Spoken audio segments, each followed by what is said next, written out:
Аж Тан компани нь жижиг дунд үйлдвэрлэлийг хөгжүүлэх сангийн 2020 оны зээлдэгч бөгөөд ийм болон гоо сайхны бүтээгдэхүүн үйлдвэрлэлийн чиглэлээр үйл ажиллагаа явуулдаг юм.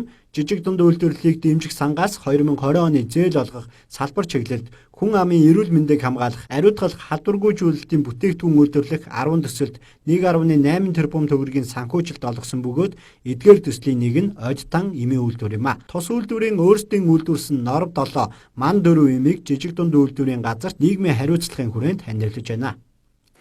За манай 20 оны зээлдэгч маань өнөөдөр бидэнд хандлаа.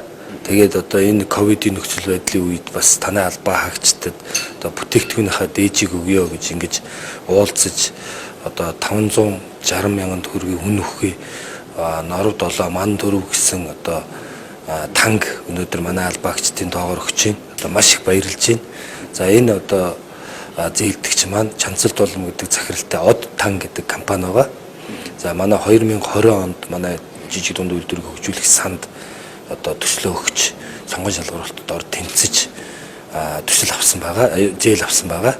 За тэгээд нийтдээ бол 10 гаруй ажлын байр бий болгоно гэсэн одоо сая ингээ яриа сууж яхад бол 10 гаруй одоо ажлын байрыг нэмээд илүү давуулаад одоо хүмүүсийг ажлын байраар хангаад ингээ явж байгаа юм байна. За өнөөдөр бид нар ковидын хүнд нөхцөл байдалд ажиллаж байна. Тийм учраас бид нар хамтран ажиллагч байгууллагынхаа хүрээнд өөрсдийнхөө үйлдвэрлэдэг ковидын одоо эмчилгээ болоод урьдчилан сэргийлэх үйл ажиллагаанд зориулдаг бүтээгдэхүүнүүдээс хамтран ажиллагч байгууллагатай нийгмийн хариуцлагын хүрээнд хандив болгож өгч байгаа. За манай үйлдвэрлэлийн хувьд бол ковидын нөхцөл байдалтай холбоотойгоор уламжлалтын эм танк одоо 24 цагийн ээлжээр бүрэн хүчин чадлаараа бүх хүнд одоо хүртээмжтэй байдлаар хүрэх тийм одоо зохион байгуулалттайгаар хичээн ажиллаж байна.